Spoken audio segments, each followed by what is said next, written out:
Good afternoon, everyone. I know, it's appalling. But after that particular entrance, I, more than anyone else, look forward to a return to normal prize giving next year, if only because I'm scared about what might be suggested next.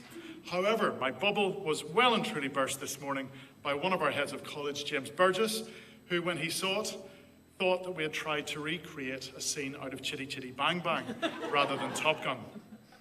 Anyway, a warm welcome to you all, to our Chair of Governors, to David Tanner, to the other governors watching from home, to our guest speaker today, Gabby Logan, to all the staff, whether here in person or online, but above all to those Year 13 leavers who are with us, and also the prize winners from other year groups.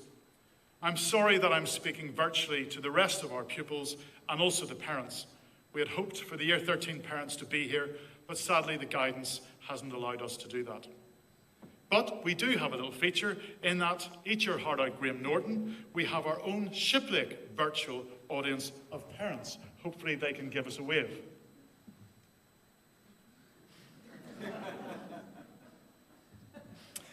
But before I go any further, I do feel that I need to make special mention of something much more serious. And that relates to Year 13 pupil Matt Waring. At the start of this week, I informed everyone that last Sunday evening, Matt was involved in a serious road traffic accident when his motorcycle was hit by a minibus. This week, Matt and his family have very much been in our thoughts and prayers. Matt had a starring role in our Shiplake Rocks concert, which aired on Wednesday evening. And he also plays a short cameo role in the closing montage, which you will see at the end of our prize-giving ceremony. He is one of our star musicians. He's also a prize winner today. At this point, all I would like to say is that whether you are actually here or whether you're watching from home, a family within our community is really hurting at the moment.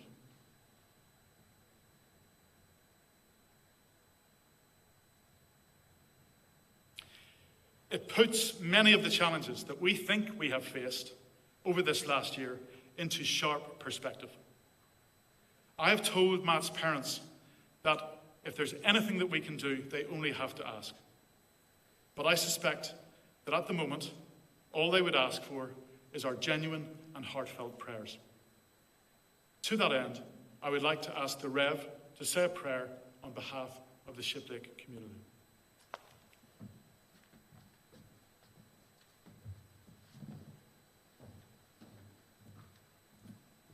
Let us pray. Let us thank God for his love, which binds everything together in perfect harmony, for inclusivity, individuality, and the inspiration we offer to each other, the foundation stones of our common life together, for all who have been the channels of God's grace, for our homes and our families, and for all who have helped us here by their example and strengthened us by their friendship. We give thanks for the rich inheritance that we enjoy in this place, for the life and vision of our founders and governors, and for the loyalty and generosity of all who have dedicated their lives to the service of this school. For all who have gone forth from here in past years, who by service to others have helped to make this world a better place. For our leavers, both pupils and staff, wishing them Godspeed and praying that they may find contentment and fulfillment in whatever lies ahead. For all who teach and for all who learn, especially for all students in this age of uncertainty. Finally, especially and most earnestly, we pray for Matt Waring, following his recent accident. Bring hope and courage to his family and friends as they wait in uncertainty. We pray for all those who tend and care for him at this time, giving thanks for their skill and their compassion. Now to him who is able to do far more abundantly than all that we ask or think, be glory throughout all generations, forever and ever. Amen.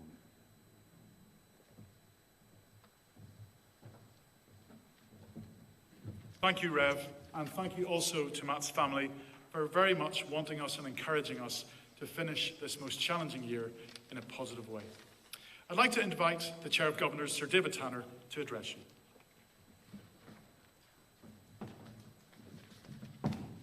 Thank you very much, Headmaster, and good afternoon to everybody. This is my first year in the role as Chairman of Governors, and it's been a challenging one, and I think that's going to be the theme of what I talk to you about today. I've been on the board a long time, so I know Shiplake very, very well. As a great place to work and to be educated. I'd like to first of all congratulate all of the prize winners today, and I'd like to congratulate all of you, that's the staff and the students, in completing what the Headmaster and in fact the Rev has said has been a very unusual year, and completing it, in my view, really, really well. It's shown your resilience, students. It's shown your adaptability, students, to learning in a very different way. And I'm sure you've had your downtimes, but I think also you'll have had some uptimes when you've needed to be isolated. I'd like to give a heartfelt thanks to our staff. I'm not sure how many of you last March a year ago, had ever taught a virtual lesson, let alone the students received one, but I suspect none to not many. And Shiplake was in the lead nationally in setting up teaching and learning programs, which in my view are second to none. A few schools have caught up since then, yes, but we led the field, and you students should know that as well. So I think it's been huge and demanding and very, very hard work. And from the Master across, thank you very much indeed for everything that you put in. My theme, and I'm very much aware that I've got limited time. We're very strict in Shiplake, as you'll all know. My theme is going to be about challenges. And if you go back 18 months, nobody here would have anticipated quite how life has had to change. But like anything, there are positives to that as well as negatives. And I'm going to just mainly address this at those of you who are leaving. I'm sure those of you who are staying, which is quite a lot of the ones immediately in front of me, you will all be leaving one day, so hopefully what I say will relate to you as well. And for those leaving, whether you're leaving at the end of year 11 and going maybe to another school, which is not many, but some, whether you're going to uni, you hope, expect, whether you're going to take a gap or do some training or work, then whatever, you're going to be doing something very different to what you've been doing for the last 7 years, whether it's all been at Shiplake or not. I am very, very confident that what you will have learnt and gained from Shiplake as a special community will stand you in very, very good stead. But what you won't know is quite what is round the corner, and that goes back to how I started. What I think is that you will be well able to handle whatever comes your way and take a positive from it. You may or may not know, but I'll let you know, that until a couple of years ago, I was the performance director for British rowing. I've always been keen on sport. I've been to 9 Olympic Games and 3 Paralympic Games in those kinds of positions. And I sat up and ran the GB rowing program, which you may know has been quite successful. And I'm going to tell you a tale about somebody who became one of my rowers. And he had an accident too. And I'm very conscious of what's been said before. He's called Tom.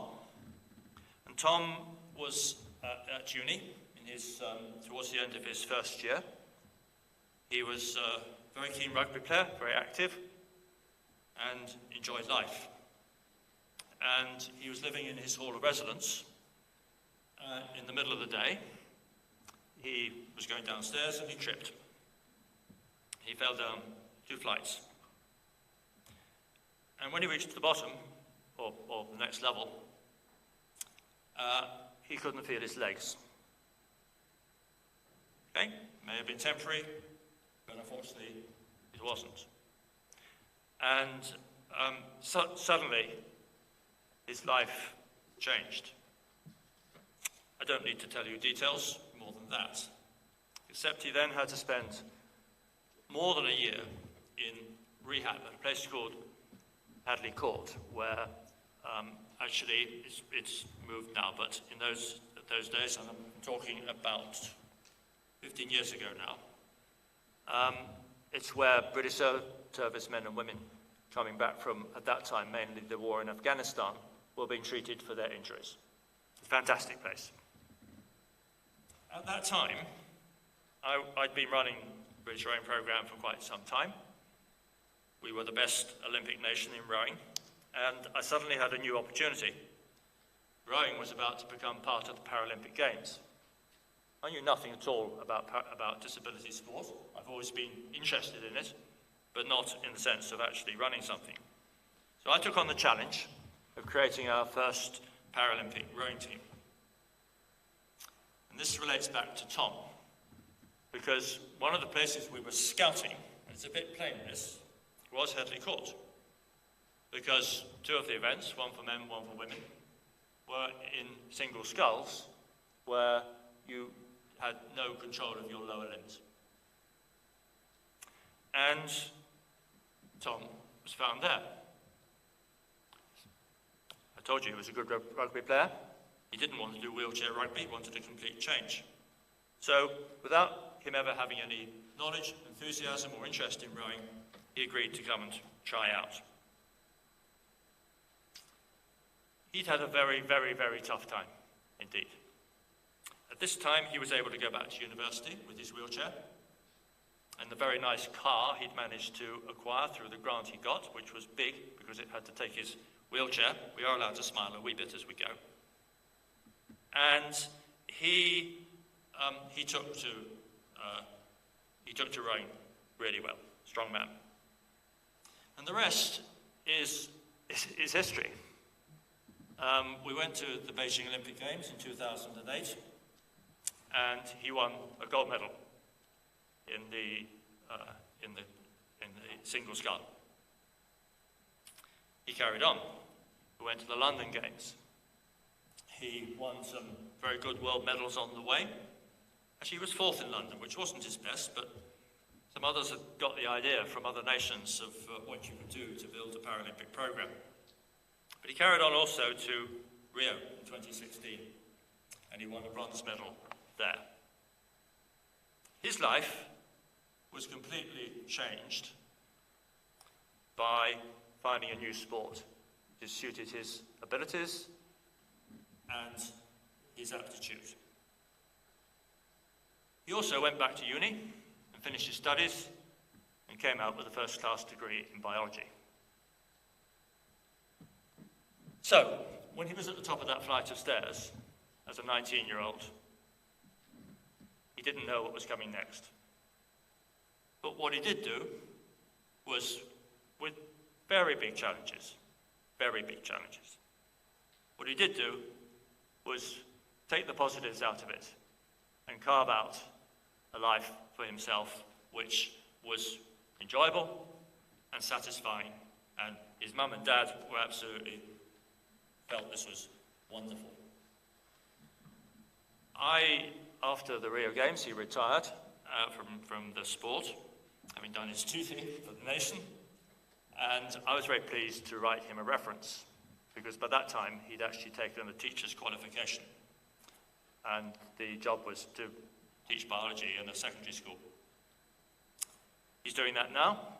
He's a great teacher. He's got married to a rower, which he wouldn't have done before. He stayed in rugby, and they have 3 kids. And he has a great life. So my message, and I'm very well aware of what's been said about wearing.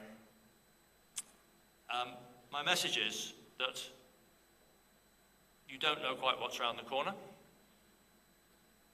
Back to Shiplake, you are very well equipped to deal with most things that are likely to come your way. Very. And that's the message from Tom. He was as well. Did a good job, and he now has a satisfying and happy life. So, thank you for listening. Well done, as I say, to all the prize winners. Thank you again to the staff. And for those that are staying, I look forward to seeing you progress. And those that are leaving, do a good job for yourselves, and very best of luck. Thank you.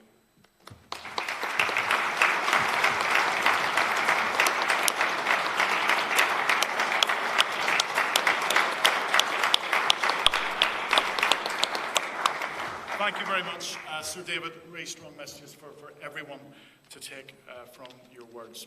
Now, this time last year, I was standing in the Great Hall, live streaming the event with no more than 6 or 7 people in the room. So I suppose that we have to regard today as progress. But it's a long way off normal, or what we would like it to be. But I think we probably need to check in with our virtual audience and see how they are getting on. They seem to be getting on absolutely grand. Terrific. Thank you, virtual audience. It has been a tough year, and in many ways an even tougher year than the one before, with far more variables actually at play. However, we have got through it, and we have got through it together. Academically, the teachers have worked incredibly hard. They've kept their own standards and their expectations of the pupils high, and continued to provide top quality lessons. Despite the disruption in many subjects, we've actually finished our syllabus. And whatever next year looks like, the academic foundations have been set for Shiplake pupils to thrive. That's always the first box that we have to tick. But actually, this year, more than ever, has highlighted that academics can only take us so far.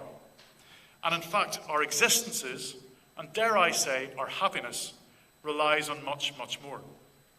It relies on each other.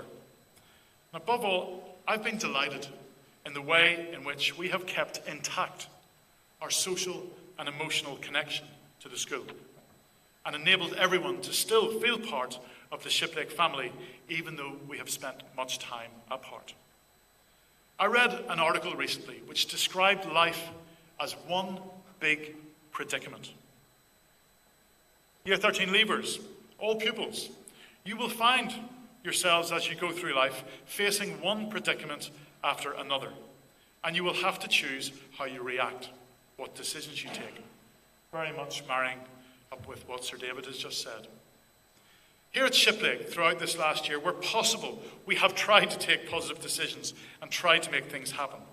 I'm very aware saying that I'm incredibly disappointed about this morning's whole school assembly and today's sport. We went by the weather forecast, which we thought would have had everyone soaked standing in front of the pavilion. So I'm sorry, because I suspect that we could have run it. And of course, hindsight is a wonderful thing. Maybe I'm conditioned by my Northern Ireland upbringing that I always expect the worst. But on the upside, yesterday's events here at the college were brilliant. It was such a positive day. And we did finish with smiles on our faces, absolutely exhausted, but everybody went home having had a cracking experience out on the various activities that we were running. I'm delighted that we managed to get so many year groups playing together. I'm so pleased that we managed to get our year 8s off to Jersey and back, and looking at the photos, it looks as if there were many, many enjoyable experiences. I believe that this positive approach has also contributed to one of our major successes this term, our rowing. About a month ago, we took part in the National Schools Rowing Competition, where across the whole country, Shiplake College had its most successful regatta to date and finished top of the medal table with 26 medals in total, 17 gold and 9 silver. The first 8 finished 6th in the time trial, but got ousted to 8th in the A final. This is such a competitive event, and we'll be back in even better shape for Henley. Well done to Charlie Crisp for coming 9th in the championship singles. The second 8 took a silver medal, which is also a first for the college. The J16s took gold in the most amazing comeback, which had us all shouting at our screens. And our girls are national champions in both the first quad and second quad. This is quite a statement. Now, it is quite something to be here knowing that this year we finished top in national schools. There wasn't a school better. But speaking to the coaches and pupils, it's clear that rather than simply winning it on the day, the performances were a direct result of all the hard work that had gone on over the previous 18 months. On many occasions at home, online erg sessions, online yoga, online strength and conditioning, the hard work behind the scenes made all the difference. Yes, we have got a fabulous facility. Yes, we have got tremendous coaches, and those are really important parts of the formula. But ultimately, the pupils are the ones who have to row in the boats. But many of us are not rowers. Apologies, Sir David. But surely when we've done so well at it, it would make sense for us to look at our rowing and our success and look for some nuggets of advice from that world. What makes Shiplake rowing tick? Now, rather than my observations, I listened actually to, and you're sitting there, Amelie. I didn't realize you'd be sitting there right in front. I listened to Year 13 pupil, Amelie Gorecki. She spoke at the book club dinner last week, and I think, Amelie, you expressed it perfectly. I hope you don't mind if I pinch some of your words. But apply Amelie's words to learning, or any activity, either inside or outside the classroom. Amelie said that rowing and her experiences teach us two major lessons. The first lesson is patience. Having a goal is important. However, you need to be patient with yourself and trust the training process. You might not achieve your aim tomorrow, and with every training day that passes, you get one step closer to achieving your dream. It's also important to be patient with your crew. Not everyone can be at their best all the time. They might have a bad day, and it's also okay for you to have a bad day. Therefore, do not lose hope when the boat has not had its best day. The result will come eventually. It's just a matter of the time and effort that you put in. The second lesson that Amelie mentioned is the importance, the necessity of attitude. Rowing's like anything, academics, art, music, drama, anything. It requires positive attitude. The training's hard, especially when you're doing it at home, often by yourself. And it requires you to not let other things distract you. If you can focus your energy on that activity, you keep your head in the game, and in Amelie's words, the boat will fly smoothly through the water. Wonderful observations. And I hope you won't mind me mentioning that, Amelie, you were unable to be available for Nat schools because of being too old.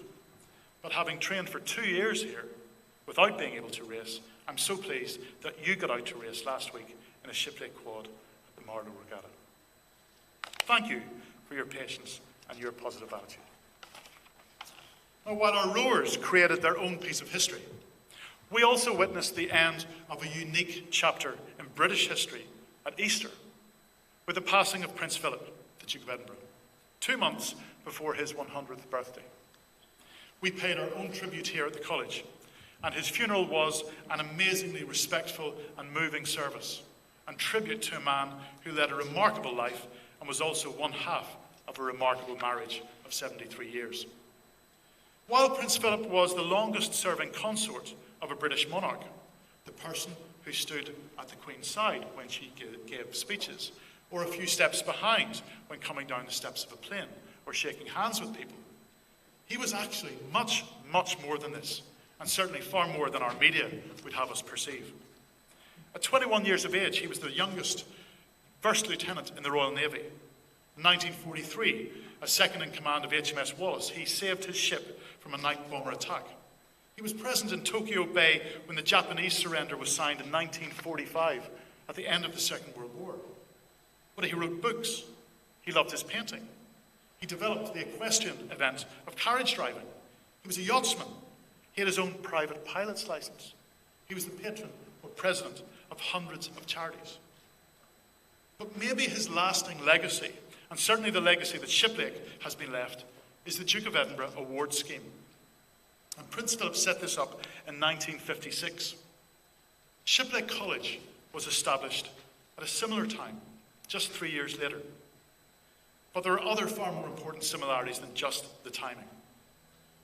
Davy was set up above all for young people to have a chance to discover their abilities, and in doing so, to get an introduction to the responsibilities and interests of the grown-up world, to make new friends, and have a great deal of fun and satisfaction in the process. Above all, it was set up to give young people a chance to discover their abilities. It strikes me that this is very much what Shiplake College was set up to do, and this is what we still aspire to do. We have a thriving Duke of Ed Awards programme here at the college. Those who complete it, particularly those who complete the Gold Award, my goodness, it says a lot about you as a person. Your breadth of interests, your stickability, your desire to volunteer and serve. And I hope that this is an area of school life that will continue to thrive. And as we look ahead to next year, I would encourage as many pupils as possible to get involved in this scheme. What struck me most about Prince Philip was his strong sense of service. This relationship between giving and receiving is an important one. Those of you who have received most from Shiplake this year, I bet, are those who have given the most. But giving is the first part of that process. To the parents, at the end of last half-term, I gave the pupils 30 seconds of silence to consider what they had given in that 6-week period. For some, that will have been an easy process. For others, maybe more difficult. So the challenge was that we could ask them that same question after these last 3 weeks, and that everyone could answer positively. And it didn't have to be anything dramatic. It could be an act of kindness, just helping someone out. What I can say with total assurity is that the staff here at the college could not have given any more this year. They have committed themselves to providing the best school experience for the pupils both inside and outside the classroom. On your behalf, I would like to say thank you to them, and I think they deserve a round of applause.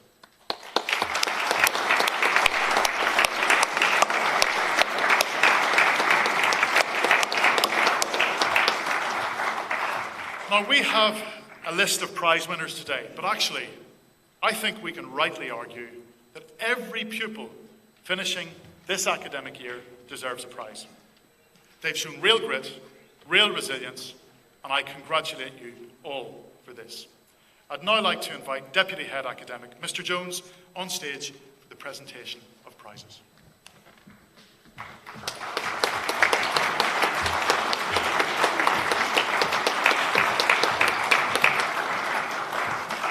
Thank you, Headmaster. Good afternoon, everybody. We start with this year's form prizes awarded for academic excellence. In Year 7, form prizes are awarded to Zach Fisher, to Will Griffith, to Matthew Perry. Year 8 form prizes are awarded to Fred Coltas, Alex Cammy Hawkins, and Ben Parrott.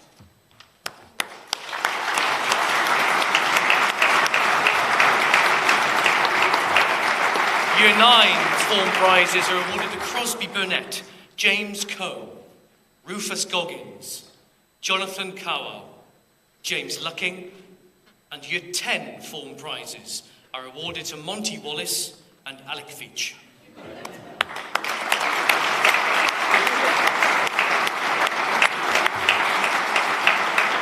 Next, we have the GCSE prizes awarded to the following pupils in Art and Design: Freddie Carlson. In Computing Studies, James Perry. In Drama, Jet Dyson. In English and History, Jamie King. In French, Mathematics and Science, Matthew Grundy. In Geography, Samuel Edwards. In Physical Education, Joseph Rogers. And in Spanish, Louis Potier.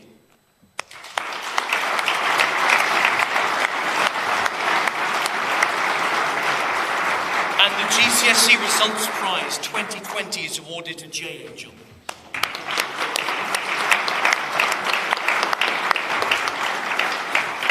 We next move to the Governor's Prizes for sixth form subjects, and these are awarded to, in art and design and politics, Poppy Whitfield; in biology, Tom Craven; in business, Amelia Baker; in chemistry and French, Mila Akapova; in computing studies, design, engineering and technology and engineering, George Hinton; in criminology, Luke Taylor; in drama, Casper Good; in economics and English and history, Anna May Knight; in further mathematics, Daniel Holsworth; and in geography, Freddie Diver.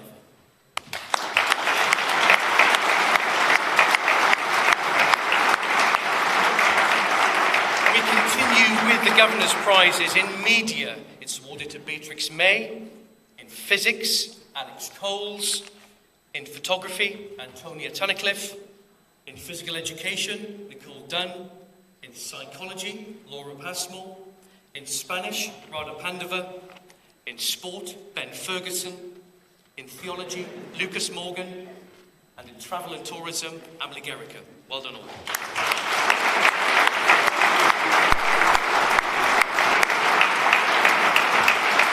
We now continue with this year's special awards. The Darwin Award goes to Sebastian Crean Mills and Elliot Jones for their contribution to the life of the lower school. The Eaton Award goes to Alfie Malcolm and Johnny McFarlane for academic development. The Asclepian Award goes to Rudy O'Keefe for achievement in the visual arts. And the Larkin Award goes to Milo Griffiths for contribution to singing.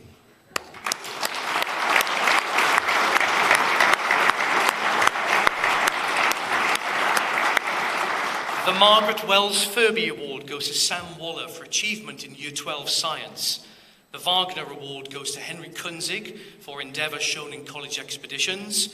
The Trotter Award goes to Finn Brown for international sports representation in rugby.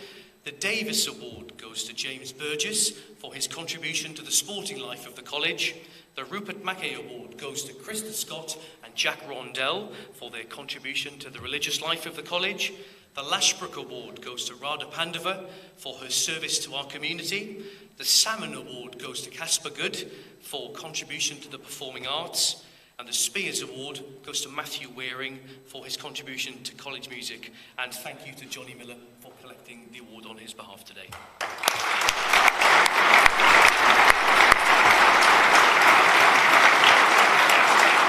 Next, we have the Senior Common Room Prizes, and these are voted for by the teachers of the Senior Common Room.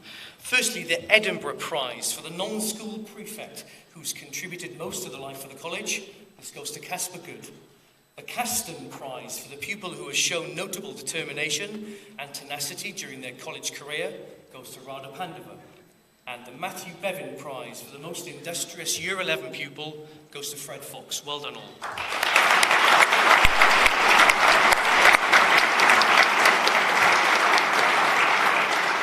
Joining us in our virtual audience this afternoon are the following prize winners. Ed Houghton and Monty Walker for a Year 10 Form Prize.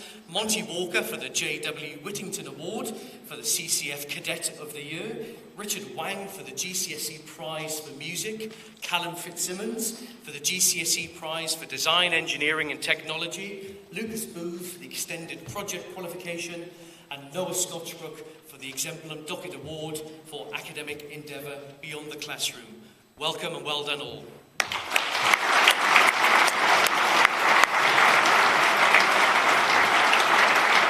The other prize winners unable to join us today are Camillo Vonka, who gets a Year 10 Form Prize, Zachary Morrison, who gets the GCSE Prize for Theology and Philosophy, Anne Cheng, who receives the Governor's Prize for Mathematics, Joshua Wombwell, who receives the Governor's Prize for Theology and Philosophy, and the Sixth Form Prize 2020 goes to Tom Fox.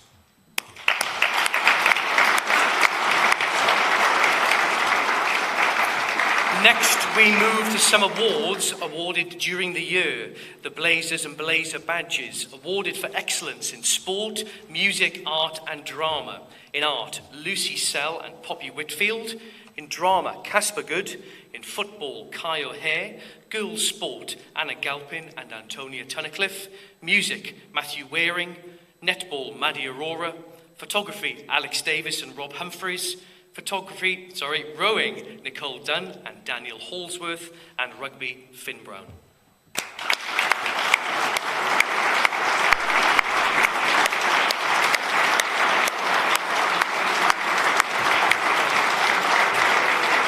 Thank you.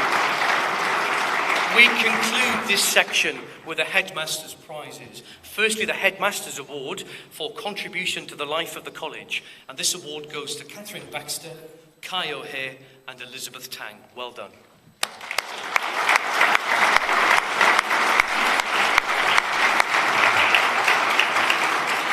Next, the Alexander Everett Prize for Leadership in the College goes to our prefect body, starting with Deputy Heads of College, Maddie Aurora and Kai O'Hare, Amelia Baker, Catherine Baxter, Finn Brown, Nicole Dunn, Ben Ferguson, Anna Galpin, Emily Gerrica, Sam Green, Daniel Hallsworth, Robert Humphreys, Carter Jennings, Radha Pandava, Sam Pogmore, Harry Watts, Poppy Whitfield, Freddie Westbrook Burr and Angus Wood.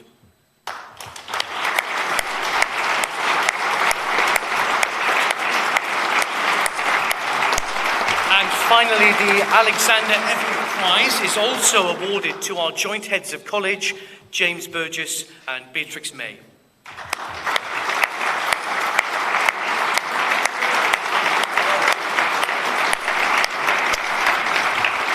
Thank you. This concludes the presentation of prizes. I now have great pleasure in introducing some live music. I'm delighted to welcome Year 13 pupil Maddie Aurora to the stage to sing Always Remember Us This Way.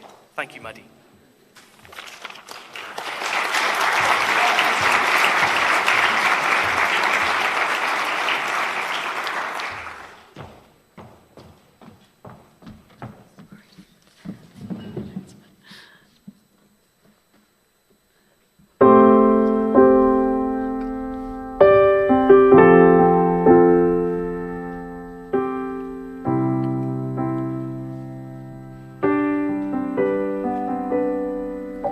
That Arizona sky buried in your eyes.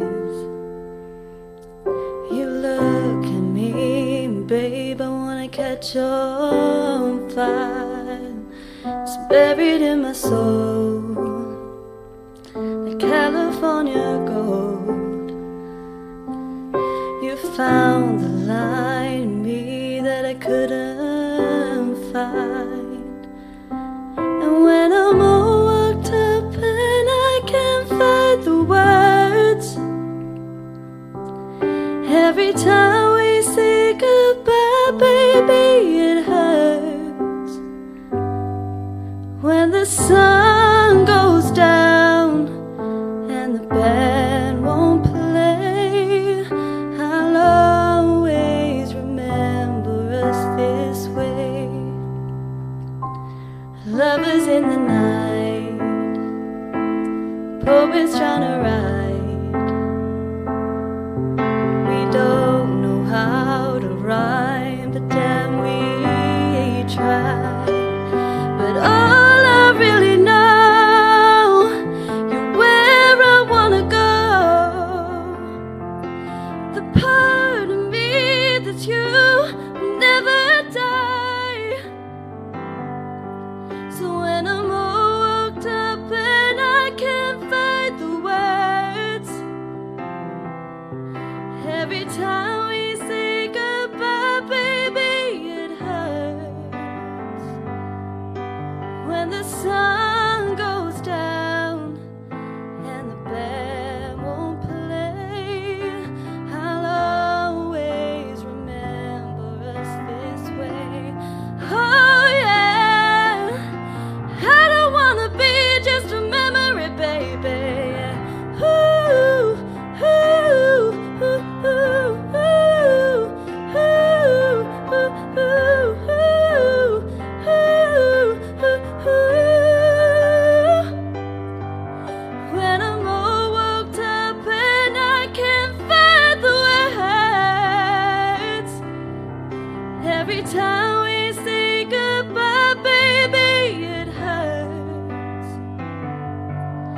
when the sun goes down and the band won't play, I'll always remember us this way. Yeah. When you look at me and the whole world fades, I'll always remember us this way. Ooh, ah.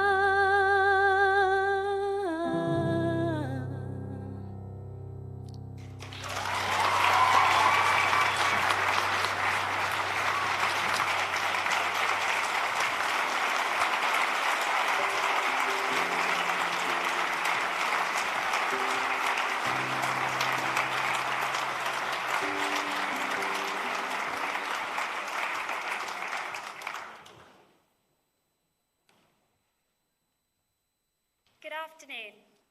For those of you who don't know me, I am Trixie, and I have had the privilege of being joint head of college here at Shiplake. I joined Shiplake at the start of sixth form and have thoroughly enjoyed my time here. With the Euros in full swing, it got me thinking. It seems that my journey at Shiplake has many parallels to international football, all about the team, the management, and the fans. So first, to the team. When I started at Shiplake, it was nerve-wracking. Joining Shiplake as a girl in a school filled with boys was quite the opposite of what I was used to. I've met some wonderful friends during my time here, and with the support of these friends, I've been challenged to be my best. I certainly feel I have grown as an individual since I have joined. Being head of college has allowed me to participate in the success of our team. Like Harry Kane's role, head of college comes with great responsibility. Whether it's encouraging future pupils or helping raise money for charity, I think we have all done a great job this year. Much like the England squad so far, the team at Shiplake has really come together, delivering top-class performances across all disciplines despite the hiccups along the way. My firm belief is that as an individual, you should strive to be the best version of yourself. But the real strength comes from the collective spirit of the whole team. As we see with Portugal, whilst they may have the best player in Ronaldo, it doesn't guarantee that Portugal will necessarily win the Euros. Then to the management.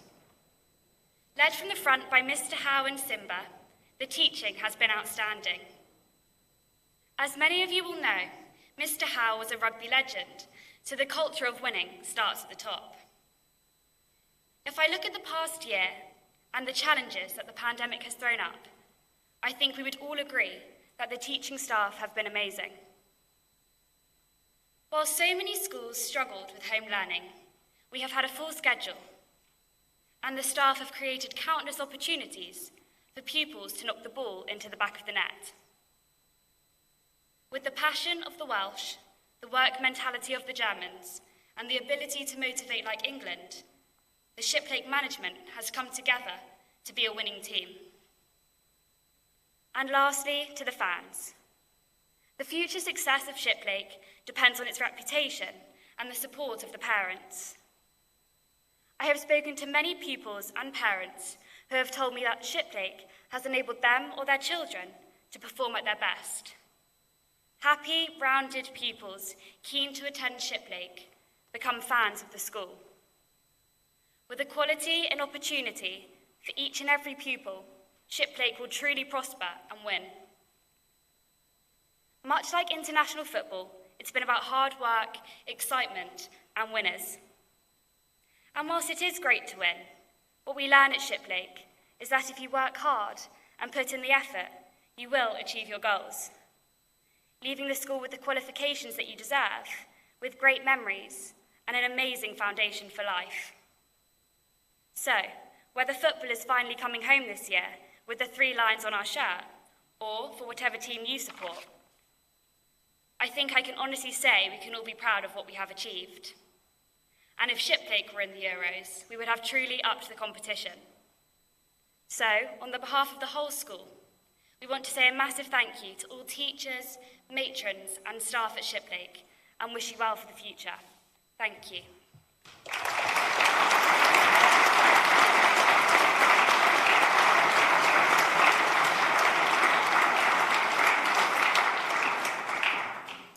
Thank you, Trixie, and afternoon, everyone. How crazy, it's our last day. We've made it. It's funny, take me back 5 years, and I remember joining in Year 9.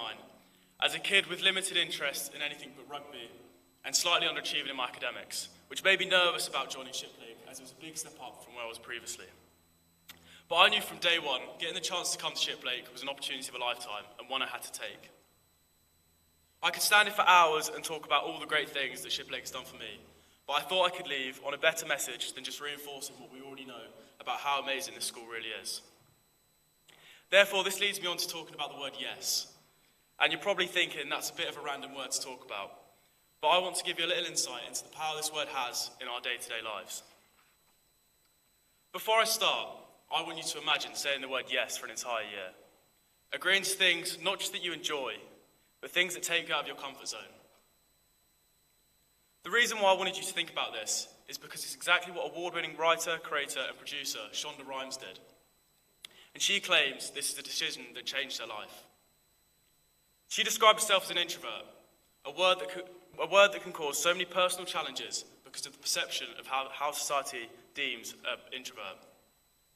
This meant for Shonda, saying yes to public speaking, being on live TV and acting was an immediate no in her head. But she said yes. And you may be wondering, why say yes to things that make you feel uncomfortable and you're fearful of? This inspired me to think about why Shonda wanted to do this, and why did this benefit her, and what can we learn from Shonda's experience? Here at Shiplake, we're offered so many amazing opportunities on a daily basis. Some we enjoy, some scare us, and some challenge us. But these opportunities will inevitably put us in good stead for the future. I'm sure we're all guilty of saying no to an opportunity which we wish we maybe took. One thing we can learn from Shonda's experience is that saying yes opens you up to new challenges and opportunities. If we wait until we feel ready to pursue an opportunity, chances are it will pass us by. Saying yes means that we are open to moving past our comfort zone and embracing the new challenge. By saying yes, we naturally adopt a growth mindset and it sparks curiosity. As Richard Branson says, if somebody offers you an amazing opportunity, but you're not sure whether you can do it, say yes, and you can learn later. As well as this, imagine you're with your friends, and a teacher comes up to you and asks you to do something you wouldn't normally do. It makes you nervous, but you want to be helpful, so you say yes. What do you think this message gives to your peers? Saying the word yes has a much greater impact than just developing yourself. It helps grow an environment where people are curious, willing to learn, and courageous. This will help form a risk-tolerant environment, one which I already believe is present at Shiplake. It can continue to grow and develop if people understand that the power of saying yes won't just help better themselves, but the environment they work and live in. So instead of talking about myself and my Shiplake experience, I thought talking about a word that has been so influential for my time would be more beneficial. So to all the pupils who still have many amazing years here at Shiplake, I hope you've learned something and you may say yes to something you wouldn't have done prior, and you never know, it could lead to great things. And the same goes to my Year 13 peers leaving. The word yes will open up so many doors for us in a world where anything is possible. So let's embrace it, and hopefully some of us can come back in a few years and talk about our successes. We'd also like to wish Jay Angel, Casey Jane Green, Billy Fundell and Sophie Murray, who next year will take up roles of head and deputy head of college. We are confident you'll absolutely smash it. So thank you for everyone for listening to both Trixie and I hope you have a great summer, and hopefully we'll get the chance to come back and see you all soon. Thank you.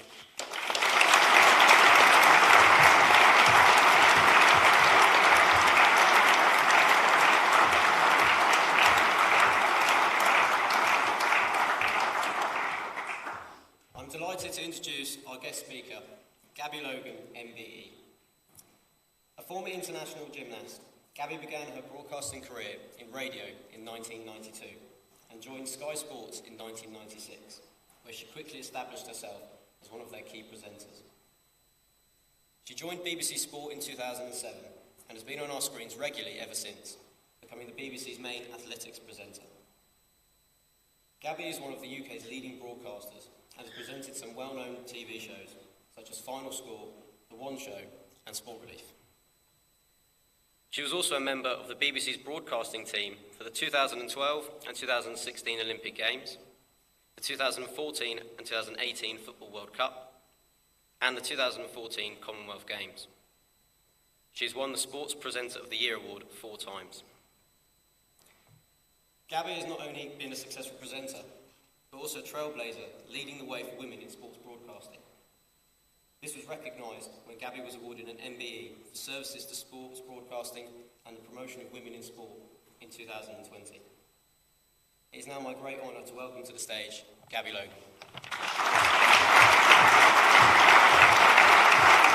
Thank you very much.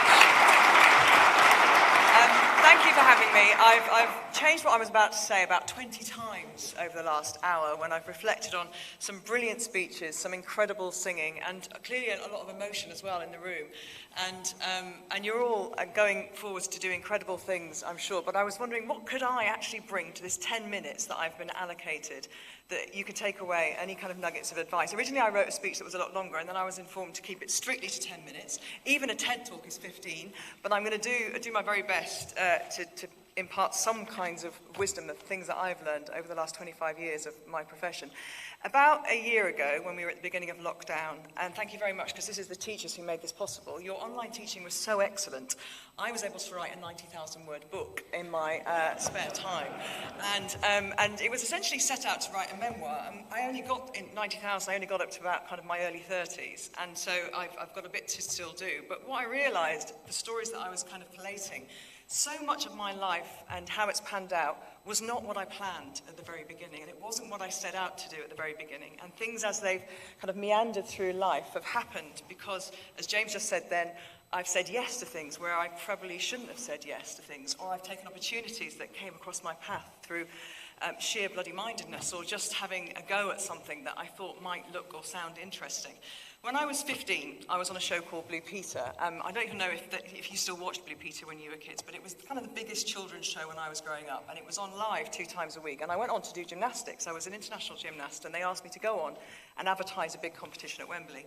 And when I went into that TV studio at TVC, which is the iconic BBC horseshoe, I was mesmerised. The cameras, the lights, the live studio, I just thought this was an amazing place to be. This is where I want to work. I've had my eureka moment. This is what I would like to do. Well, I came from a family with absolutely nobody who worked in TV, broadcasting, journalism. In fact, nobody on either side of the family, of my mum and dad's family, had ever been to university. They were blue-collar workers, they worked in pubs, they worked in steelworks, they worked in docks. Nobody had worked in the glamorous world of television. So I wrote to the editor of Blue Peter, as you do, and when I say wrote, this was pre-internet, I actually penned a letter, and he wrote back, and I asked him for his advice, and he said, well, go to university and get a degree, which wasn't great advice about how to get into broadcasting, but I thought, right, this is what I'll do, this is what I want to do. I started writing off to newspapers and radio stations to try and get experience, to garner some kind of idea of what it would be like to work in this industry. And I went to Durham and I read law, and which I know has no direct impact on what I wanted to do in my career. But what I realised was that it was going to be really hard to forge a career in broadcasting. So I needed a degree I could fall back on and maybe have a vocational career. During my gap year, and by the way, it wasn't a gap year, it was properly a gap year where I did about 9 jobs. I was working as a waitress, worked in a bar, worked in a shoe shop, did a bit of personal training because I was trying to save some money for university. And in that time, I met a guy who ran a radio station in Newcastle. He ran the big commercial station, a bit like Capital. It's called Metro FM. And I said to him, I'd like to work in telly or radio when I leave university. And he said, well, come and see me when you come to Durham, because Durham and Newcastle are about 15 miles apart. And so I got to Durham and I waited about 10 minutes, and then I rang him. And he said, blimey, you're keen, right, okay, come in and we'll see what we can do. By the Christmas of my first term, I was being paid to read the news, so he was good to his word. He got me trained up as a kind of broadcast journalist, as they call it, and by the time I graduated, 3 years later with my degree, I was offered The Breakfast Show, which is the flagship show on the station. I worked pretty much every day of my holidays. I worked for the first few months kind of totally unpaid until he started paying me for my shifts. I did a late night love show, which meant I had to go into work at 11 o'clock at night, getting home at 4 in the morning, reading out the letters of prisoners from Her Majesty's Prison Durham, because that's who writes to late night love shows. Eventually making up the letters, because they were all a bit samey. Everybody was away for 2 years, so I made them having more interesting lives. And all that experience of working on the radio and then eventually graduating and getting the job, all that came from me going up to a guy at a party that somebody told me ran a radio station and asking for help. And so the first thing I would say to you is don't ever be afraid to ask for help from people, because I'm in a position now where I can help people, and people write to me all the time asking me for advice and what they should do to get into the industry. Whatever industry you want to get into, there'll be old people like me who want to give you a bit of help and want to reach out and pull you along and help you on your journey. So never be afraid to ask for help. What's the worst that can happen? Someone says no. Go to the next person.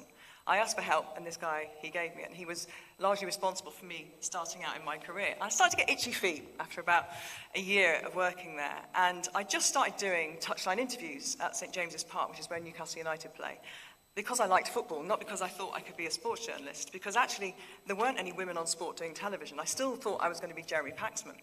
And so I carried on kind of doing this on Saturday as a job, but not really thinking it was a career. And Sky Sports spotted me, and that's how I ended up going to Sky. So I left the North East after a year of having this incredible experience and going to London to work for Sky Sports, but still didn't think that was a real job, because again, I was thinking, well, you don't see many women on telly doing sports, so eventually I'll go in a kind of more orthodox direction. Little did I know that things were changing, the landscape was changing, and I was, I guess, very lucky to be at the kind of vanguard of that and able to push the doors a little bit harder and push them to the point where women could present football on television, and women did have positions of authority and some position and some clout. Now, I declare an interest. I was an international gymnast, but my dad was a professional footballer and an international football manager. So I came from a family steeped in sport. It wasn't just something that a cloak I'd thrown on when I was 20 years old. It was a passion. And it was a passion that I didn't think I would ever be able to pursue as a career. So by asking for help, I got to that position, and saying yes as well to things, as you heard, is a really positive way as well to experience things. One of the worst times I said yes, I have to say, was when I was working on a local TV show in the North East when I was on radio, and my job ostensibly was to go and take celebrities from the North East out to dinner. It's called Gabbing with Gabby. And at the end of dinner, in a rather naff way, they've made these medals, and I had to put them round the person's neck I'd taken out for dinner, right? So this included people like Anton Deck, who are from the North East, and Deck swears he's still got his medal. And people like Steve Cram, and there were boxers and people of local celebrities like that. Anyway, in the office one day, they said, can anybody ride a horse? I couldn't, but I found myself putting my hand up, and they said, brilliant, we need something for Friday, somebody to film something. And I thought, well, how hard can it be? I'll just go to a local stables, I'll have a few lessons, it'll be fine. It wasn't. And they said, what we want you to do is joust against the world jousting champion. That's not riding a horse. Suffice to say, that day didn't go very well. Sometimes you say yes, and it doesn't quite pan out exactly how you feel it might. But that idea of harnessing and taking those opportunities then led me on to Sky, and eventually, suddenly, I found myself 10 years down the line, I am a sports broadcaster. This did happen, actually, as a career, but it wasn't what I'd planned at the very beginning. It wasn't where I saw myself going, but I've had an amazing time doing it. At the moment I'm working on the Euros, this is my 10th major football championship. I don't know how I've got to this stage. That seems like it's gone in a blink of an eye. I started in 2000 at the Euros, and here I am 21 years later doing another Euros. So saying yes to things, taking opportunities, and working hard as well, because when you ask for help for people, then you have to give back. So doing those shifts for nothing, going in the middle of the night, working early mornings on Saturdays, those kinds of things will set you apart from your peers or people who think they want the job, but they're not quite determined or prepared enough to get up that early and go and do those jobs. I often used to meet my fellow students coming in from their nights out when I was going in, but I wasn't completely boring, as my son will tell you that I am. I did have a social life of sorts at university, but I enjoyed what I was doing. I loved the experience, and it was a completely intoxicating environment. It's what I really, really wanted to do. The other thing I wanted to say to you is that I know you're experiencing something at the moment a little bit like this, is that in life, things will knock us sideways. Things will happen to people we love, and things will happen in our lives that change, again, the direction of where we thought we were going. And when I was 19, my brother was 15 years old, and he died. And he was playing football in the garden, and he died effectively of what happened to Christian Eriksen. But Christian Eriksen collapsed in front of a full stadium with medics and with a defibrillator. My brother didn't have that. And his death, I realise now 29 years later, has served to push and promote my kind of desire to seize life and do the things that he can't do and he couldn't do. He was signed to be a professional footballer. He was due to start his contract a few weeks after he died, and he never got that opportunity. And maybe subliminally, my decision to work in sport was one that allowed me to keep some proximity to the life that he might have had. And although it devastated our family, and it devastated the direction of many people in our family until they could work out how to get their lives back together, it's something that I'm sure has given me a strength, and it's given me an optimism, and it's given me a perspective in life. And I hope nothing ever happens like that to you, but things will happen that perhaps you weren't expecting, and you can use those situations, as Sir David so eloquently said, to perhaps give you an inner strength that you didn't know you have, because you will get through situations. You will find yourself up against it and think, I'm not sure how I'm going to get through this, but you will. And finally, things go wrong in my job all the time. It's the thing people want to know about. They say, tell me about when you're live on air and you've got 10 million people watching and something happens and goes wrong. Well, obviously, 99% of the time you never know about it, because that's why I'm paid, so that you don't know when things are going wrong. Sometimes, though, they do, to quite dramatic effect. And in 2012, I was hosting the dream job for me. It was a show called Olympics Tonight, and I was doing highlights of the Olympic Games that day, and I had the most incredible guest list every night. We had a booker who just knocked it out the ballpark, and this is for the older side of the audience, people like Carl Lewis and Olga Korbut and great Olympic legends and heroes, and then on a daily basis, the people who were winning medals, just amazing people coming on my sofa in the evening and chatting about the day's events. So we did 18 nights of these amazing shows. Final night, had an amazing 3 weeks of loving Olympic action. And I had David Beckham sat next to me. Now, David, as you know, wasn't an Olympian, but he just seemed to knock around 2012, didn't he, for the whole 3 weeks, wearing a tracksuit, getting himself into all the venues. And they offered him up, and you don't say no to David. So I made David sit next to me because he smelled nice. And then next to David, there was Tom Daly. He just got his bronze. Do you remember when he'd accused somebody of making a noise with the camera and had to re-dive, and he got his bronze, so he was there, practically dripping in his Speedos. Next to him, Catherine Granger, who'd gone for 4 Olympics. She got silvers, finally got her gold. She was there. Of course, the rower. Next to her, Ben Ainsley, who was 5 gold medals. I mean, it was Michael Johnson was there. It was a massive sofa. And we had this great show, and we got to a piece of boxing. There was a gold medal boxing match on. And I turned to David while this match was happening, and it was a British boxer called Luke Campbell, and I said, oh, Luke's had an unbelievable year. He's won gold today, but earlier in this year, something terrible happened, and he lost his mum.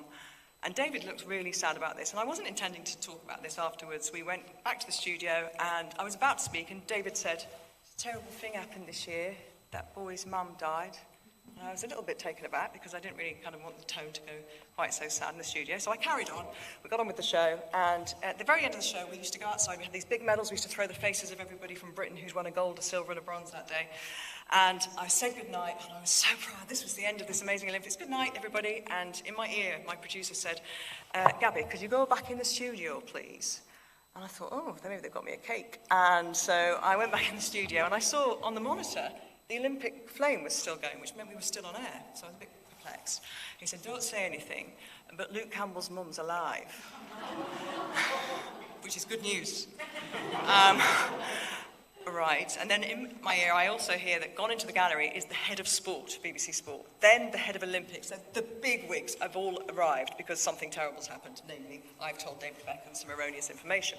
So they started shouting people's names out that they thought was the person that I meant, and I thought, I'm not doing this twice, so I know what I'm going to do. And I said, ladies and gentlemen, I'm afraid some misinformation made it to air tonight, and Luke Campbell's mum is alive and well.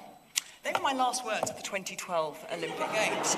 And so I came off air, and I went into the dressing room, and I just put my head in my hands, and I started, kind of melodramatically crying. I'm ruined, this is a disaster. I looked on Twitter, already I was getting absolute shed loads of abuse from the likes of Amir Khan and people like that who were from the boxing world. I rang my husband for support, none there, put that down. And meanwhile, David Beckham is wandering around the corridor going, who died? Did anybody die? Because, of course, David Beckham was the one that brought that information to the great British public. I haven't worked with David again, genuinely. Before that, we worked together all the time. His agents are now like, no, not if she's there. So I went back to the office, and I thought, I've got to make amends here. So I'm going to get the number for Mrs. Campbell and ring her and apologise. And I kind of waited till it was in the morning, because I didn't get back to my hotel till about 1. I waited till about 7 o'clock. I couldn't sleep. rang her and I said, hello, it's Gabby Logan here from the BBC. And she's from Hull. She said, I've heard all about you. And I said, yes, I'm terribly sorry. Misinformation. What happened was, I was in the office watching a boxing match. My colleague who does the stats was watching a completely different match. We were cheering on the boxers, but they were different boxers. And he was right. The guy he was watching had that tragedy befall him that year. You hadn't. You're alive and well. So, and she said, oh, don't worry about it, Pet Lamb. I was out last night dancing. I'm celebrating our Luke School. She said, I turn her into a Geordie because my Hull accent's not very good. And she said, this morning I came down to breakfast and everybody in the restaurant stood up and started singing Thriller to us.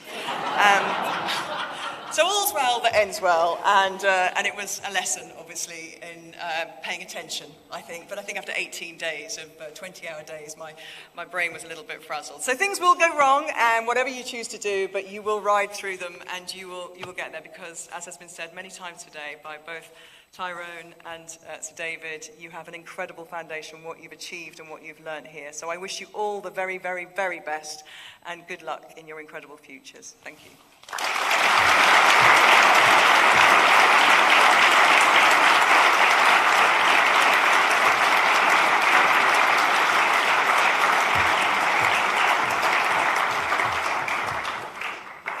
On behalf of all the pupils, parents and staff watching in this sports hall today and online, thank you very much for joining us. Gabby, your speech was very inspirational, humorous and insightful for all of us at the college today. This year has been very challenging for everyone. However, we at Shiplake are very privileged to have the amount of support from the teachers and staff around the school. Despite the challenges which everyone has faced, we have had a great time. We are leaving with such good memories and a strong friendship group. We have accomplished so many things, not only academically, but across lots of different aspects of school life. The Year 13s will miss this amazing school, and those who still have time here, make the most of the opportunities, because time goes very quickly. Thank you, Shiplake, for your incredible support.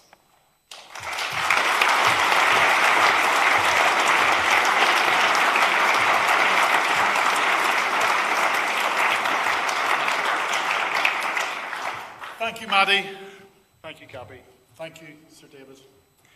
Thank you to everyone who's here and everybody who has joined us at home. In closing, we wish our leavers well, whatever paths you choose to take. And for those either returning or starting at Shiplake in September, we look forward to welcoming you with that same positive attitude and grit that has been a hallmark this year. While our predictions for the weather may not have been great for today, I hope that I am accurate when I say that I look forward to our next prize giving, which will be in a massive marquee on Front Field this time next year. But we will finish this prize giving with a musical item which I hope encapsulates many of the achievements of this year and gives a flavour of what we have come through together. I wish everyone a wonderful summer, and we close with the Shiplake Shanty. In September you came back with one-way systems, bubbles and masks, a bumper year for lower school. Go Team Spartans, go! It's been a memorable year with rules and guidance to adhere. But we've marched on with no fear, 'cause that's the Shiplake way. Instead of the island for the night, our Year 9 camped out here on site. Our dog show was held virtually, as was our remembrance service. It's been a memorable year with rules and guidance to adhere. But we've marched on with no fear, 'cause that's the Shiplake way. We raised money with Rovember, we also raised it with Movember. That brings us right up to December. And an online assembly. Good morning. We loved the lower school pantomime. The carol service was online. New Year's Eve lockdown awards, then goodbye 2020. It's been a memorable year with rules and guidance to adhere. But we've marched on with no fear, 'cause that's the Shiplake way. January